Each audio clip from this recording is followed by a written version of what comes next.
Selamat datang kembali di channel Ray Konoha. Wah, kali ini kebijakan daripada Kang Deddy Mulyadi akan banyak ditentang, ya. Akan banyak yang marah dengan Deddy Mulyadi, akan banyak warga Konoha yang komplain dengan Deddy Mulyadi.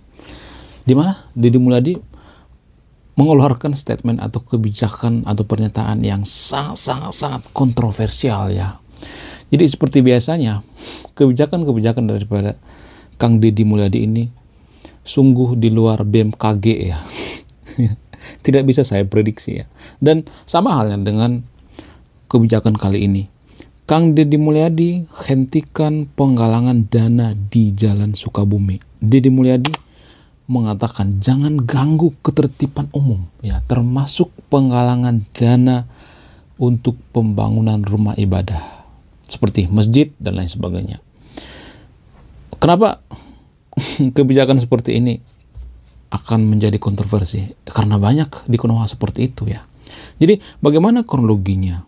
Kronologinya bermula dari ketika Kang Deddy Mulyadi pergi ke Sukabumi. Saya ngambil data dari sukabumiupdate.com. Gubernur Jawa Barat, yaitu Kang Deddy Mulyadi atau KDM, menegaskan larangan praktik menggalangan dana, ya, di jalan raya, khususnya yang mengatasnamakan pembangunan rumah ibadah. Penegasan ini disampaikan, ya, saat beliau berkunjung di Sukabumi, ya, sebuah desa bernama Cikukulu, ya, desa Cisane, daerah Kabupaten Sukabumi. Menurut KDM, meminta-minta sumbangan di jalan raya itu menyebabkan kemacetan dan berpotensi menciptakan trauma bagi pengguna jalan, ya.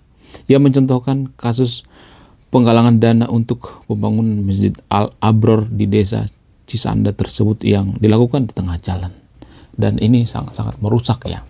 Merusak pemandangan, ya, merusak pengendara juga, gitu, ya. Menurut kalian gimana? Apakah keputusan daripada Kang Deddy Mulyadi ini akan menimbulkan kontroversi atau tidak? Silahkan tulis di kolom komentar, ya. Kemudian Kang Deddy Mulyadi mengatakan, ya, setiap hari bikin macet jalan raya, ya. Untuk membangun masjid mulai hari ini saya hentikan, ya. Tidak boleh lagi minta-minta di jalan. Tegas daripada Kang Deddy Mulyadi. Namun, ya, Kang Deddy Mulyadi tidak asal bacot doang, ya. Tidak asal mengatakan hentikan minta sumbangan di jalan raya, sumbangan berupa pembangunan ibadah seperti masjid dan lain sebagainya. Beliau tidak hanya mengatakan hentikan, tapi beliau juga mengelontorkan dana dari kantong pribadi. Sekali lagi saya katakan, dari kantong pribadi, ya, kurang lebih sekitar 30 juta. Wow, sungguh di luar BMKG, ya, keputusan daripada Kang Deddy Mulyadi ini, ya. Wow, luar biasa, ya. Jadi saya bisa membaca pikiran daripada Kang Deddy Mulyadi ini, ya. Dia mendidik warganya atau masyarakatnya, terutama warga Konoha, ya, atau warga Jawa Barat, untuk tidak bermental peminta-minta atau bermental pengemis, ya. Saya bisa membaca pikiran daripada Kang Deddy Mulyadi ini karena saya melihat, ya, Kang Deddy Mulyadi jarang, ya, ngemis-ngemis, minta-minta, ya, apalagi minta jabatan. Saya tidak pernah melihat beliau seperti itu, ya. Bahkan beliau yang memberikan kepada rakyatnya, ya, ngasih duit, ya, setiap ketemu orang dikasih duit. Jadi ini menurut saya contoh yang bagus, ya. Menurut kalian gimana? Saya cuma bertanya, ya, saya tidak memberikan pernyataan. Jadi gini, guys, ya, kalau saya perhatikan, ya, pembangunan rumah ibadah yang ada di Konoha, terutama yang ada di Jawa Barat, ya, menurut kalian gimana? Saya bertanya, ya, apakah ini mengganggu jalan atau tidak? Apakah ini menjadikan warga Konoha itu bermental miskin atau tidak? Kalau kita bandingkan dengan kakak tertua daripada agama mayoritas di Konoha, ya, bukan kakak tertua tapi kakak kedua, ya, yaitu agama kasih. Dalam agama kasih sangat jarang saya melihat, ya, meminta-minta di pinggir jalan, ya. Mohon maaf, ya, mungkin ini hanya oknum, yang nggak semua seperti itu, ya. Tapi gini, guys, menurut kalian, ya, kenapa kalau kita bangun rumah ibadah itu harus minta-minta di pinggir jalan? Bukankah kita bangun rumah ibadah itu warganya sudah siap sedia duitnya? Bukankah mereka dapat dana dari pemerintah? Bukankah ya sengaja mengajari umat untuk meminta-minta, bermental miskin. Ini namanya peminta-minta ya. Jadi kalau kita bandingkan dengan agama kasih misalnya, ya, atau agama minoritas di Konoha ya, sangat jarang mereka minta-minta di pinggir jalan. Nggak pernah saya melihat ya pakai mikrofon misalnya, kemudian minta-minta di pinggir jalan ya, pakai jaring-jaring, biasanya pakai jaring-jaring ya, kemudian sambil karaokean ya, kemudian ada pria dan wanita ya, mohon maaf mungkin mereka kurang kerjaan kali ya, atau mungkin mereka nggak punya kerjaan gitu ya, banyak pengangguran sehingga kerjanya minta-minta di pinggir jalan. Menurut kalian gimana? Apakah ini salah satu yang merusak mental warga Konoha, mental miskin, yaitu mental peminta-minta? Kalau dibandingkan dengan agama kasih misalnya, saya bilang agama kasih itu kalau mereka mau bangun rumah ibadah itu ya mereka harus siap dulu dananya. Ya, harus siap dana. Kalau dananya nggak siap, mereka tidak akan bangun rumah ibadah. Mereka tidak pernah minta-minta sama pemerintah, ngemis-ngemis sama pemerintah ya, nggak pernah. Ya, mereka urunan gitu, ya bangun rumah ibadah. Makanya kalau mereka bangun rumah ibadah itu, ya saya melihat ya agama kasih itu, mereka nggak sembarangan bangun rumah ibadah gitu. Kalau tidak terlalu diperlukan ya.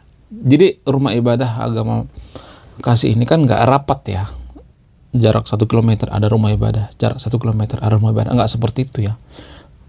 Menurut kalian gimana ya, apakah ini efisien atau tidak? Menurut kalian apakah ini mengajarkan masyarakat itu bermental pengemis atau tidak? Silakan disimpulkan sendiri ya, saya tidak akan memberikan kesimpulan ya. Kalau saya memberikan kesimpulan itu artinya saya berpihak. Kemudian Kang Deddy Mulyadi mengatakan ya, kalau meminta-minta di pinggir jalan atau di tengah jalan itu mengganggu ya kendaraan umum, dan ini menimbulkan yang namanya kemacetannya. Bisa saja ini menimbulkan kemacetannya, berpengaruh ya. Menurut kalian gimana? Apakah ini berpengaruh atau tidak? Jadi ini yang perlu kita kritisi ya anak-anak muda ya. Saya tidak sedang memojokkan agama tertentu ya. Ini yang ngomong bukan saya loh, Kang Deddy Mulyadi. Kalau misalnya ada orang minta-minta di tengah jalan itu, apakah ini mempengaruhi macetnya jalan di Sukabumi? Saya tuh dulu sering ya lewat dari Sukabumi. Aduh, macet banget ya. Mulai dari Sukabumi kota sampai ke arah arah ke mau ke Jakarta ya. Dari pintu tol ya. Di Sukabumi kan sudah ada pintu tol ya sekarang ya.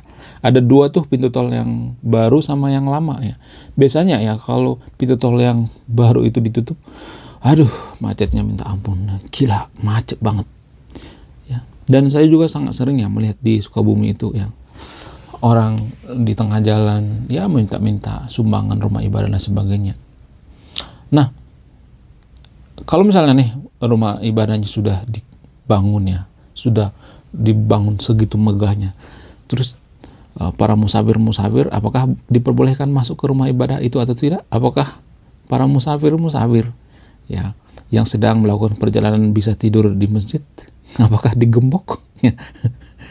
Tapi ya mungkin saja ya, dugaan saya ini masih dugaannya, mungkin saja karena mereka punya rumah ibadah yang bagus ya, malas ngebersihin, kotor dan sebagainya sehingga digembok ya.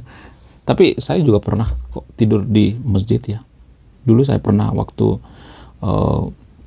saya kemalaman ya, saya juga pernah ya tidur di masjid. Jadi saya tidur di masjid itu nggak langsung mualaf ya, tiba-tiba kebangun, saya mendapat wahyu, saya mendapat hidayah, nggak seperti itu ya. Jadi Kang Deddy Mulyadi mengatakan ya, lebih baik kita fokus membersihkan sampah-sampah yang ada di pinggir jalan, sampah-sampah yang ada di kali atau di sungai ya. Nggak apa-apa saya bayarin untuk pembangunan rumah ibadah, tapi kalian ini dulu pada ya harus ngebersihin sungai ya, ngebersihin kali ya, biar tidak ada yang namanya kebanjiran. Jadi sebenarnya ya saya juga ya bingung ya dengan kelakuan warga Konoha. Warga Konoha kan sering mengeluh ya, kita nggak maju ya, Konoha itu gitu-gitu aja jalan tempat. Sebenarnya kalau boleh jujur ya, kita sendiri yang bikin negara kita tidak maju ya. Ya seperti ini, buang sampah sembarangan, SDM rendah, minta-minta di tengah jalan, bikin macet ya, bikin sumpek. Jadi ini kan berputar-putar ya. Tapi kalau saya ngomong seperti ini nanti banyak yang tersinggung kan. Apa kontribusi kamu terhadap negara? Kamu cuma ngomong aja. Saya sering dikata-katain seperti itu. Ya ini kontribusi saya. Ya. Dalam rangka apa? Dalam rangka memperbaiki mindset ya. Mindset dulu deh ya. Ini yang paling dasar, yang paling base ya. Mindsetnya dulu. Mindsetnya dulu dibenerin ya. Baru masyarakat kita tuh SDM-nya tinggi ya. Jadi saya berkontribusi sebenarnya dengan secara tidak langsung berkontribusi memperbaiki mindset kita. Kalau mindset kita selama ini benar, maka Konoha akan maju.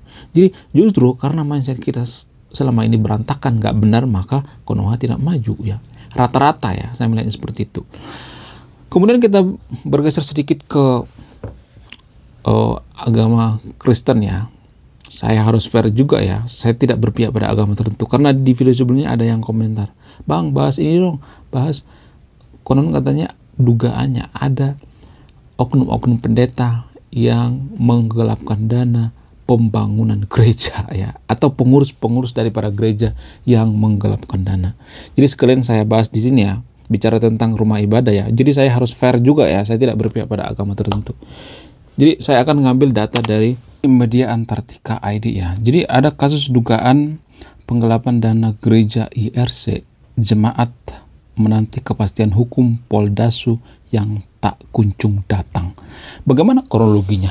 Kronologinya seperti ini guys.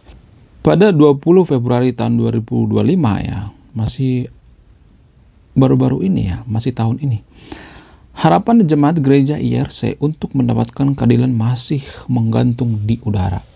Ya, sudah hampir 7 tahun berlalu ya. Ternyata sudah 7 tahun sejak pendeta gereja Asaf T. Marpaung melaporkan mantan bendahara gereja IRC Milva Riosa Siregar ke Polda Sumatera Utara dengan laporan polisi sekian tahun 2018. Jadi kasus ini berkaitan dengan dugaan penggelapan dana gereja yang mencapai 2,9 miliar rupiah. Wow,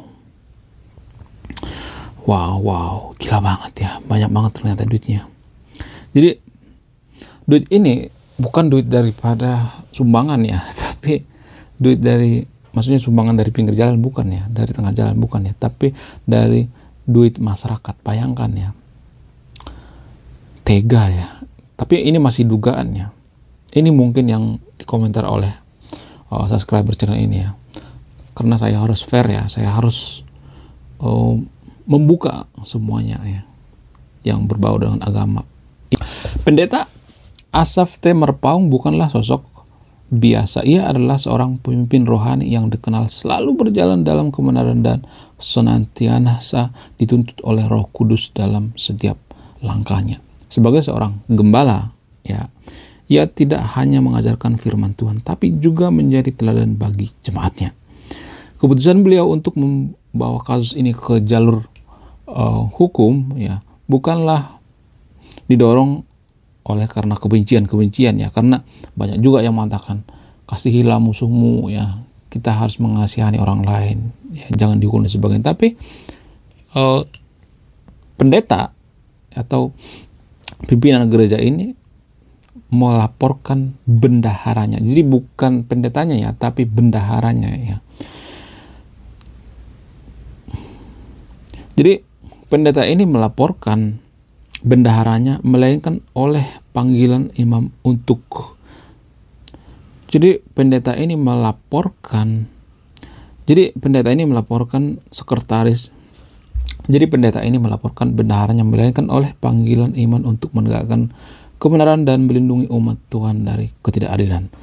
Dengan dugaan penggelapan dana ini bukan sekedar angka di atas kertas ya, di balik nominal fantastis tersebut ada harapan jemaat yang sirna ya, pembangunan gereja yang terhenti serta kekecewaan mendalam terhadap sistem hukum yang harusnya melindungi mereka. Jemaat gereja IRC yang menjadi korban dalam kasus ini terus menantikan kepastian hukum yang belum juga tiba. Jadi kuasa hukum daripada bapak gereja dan para jemaat ini, mereka masih berharap ya duitnya kembali. Tapi ya, saya akan membongkar semuanya ya, saya tidak berpihak pada agama tertentu.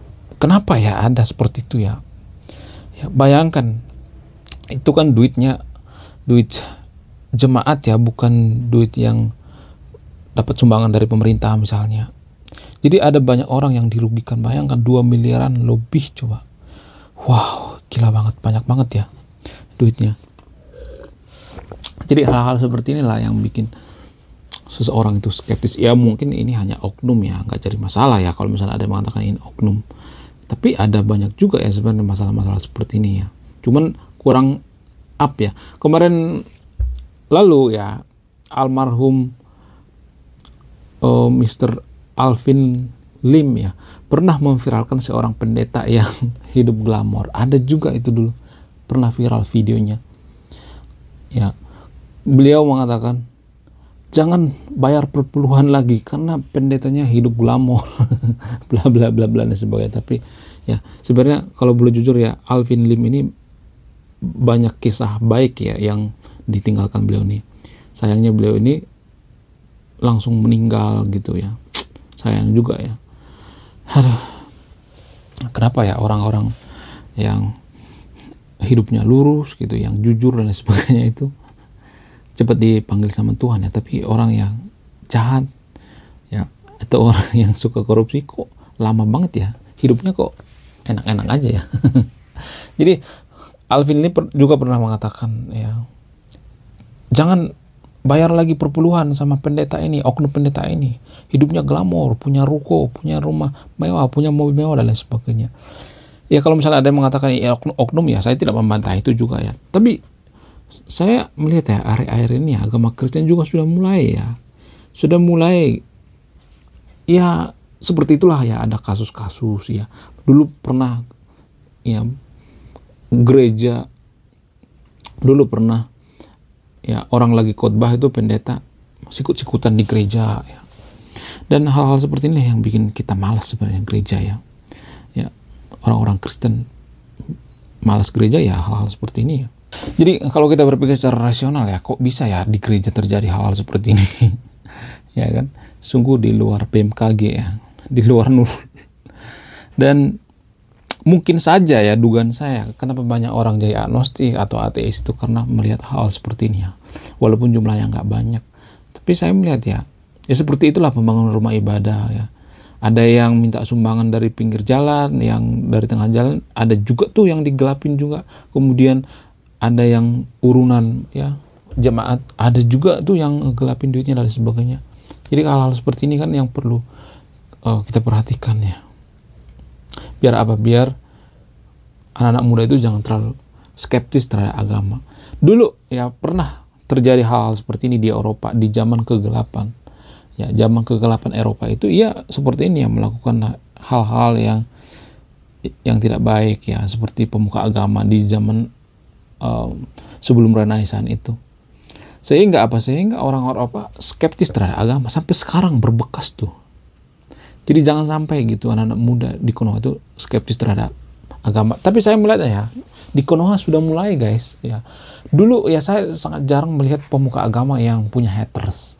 Tapi zaman sekarang pemuka agama selalu ya, saya melihatnya ada haters ya.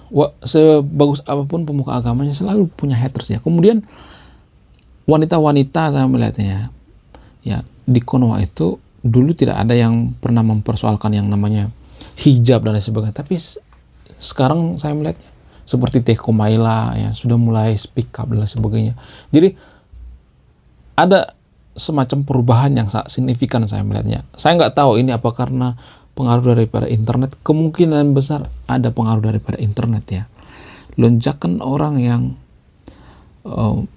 orang skeptis terhadap agama itu semakin hari semakin meningkat ya. Seperti tren yang terjadi di Eropa ya. Ya walaupun saya tidak menyarankan ya, di antara sahabat interview untuk jadi agnostik atau ateis, saya tidak menyarankan seperti itu ya. Tetaplah beragama, tapi beragama dengan dewasa. Jangan bikin kecewa hal-hal seperti ini. Bayangkan ya, duit umat ditilep ya. kemudian minta-minta di pinggir jalan, ya. Aduh, saya tidak habis fikri, ya. Sungguh di luar nurul. Oke, sekian video ini. Terima kasih sudah menyimak dan memahami. Silahkan tulis di kolom komentar ya, pendapat kalian gimana ya.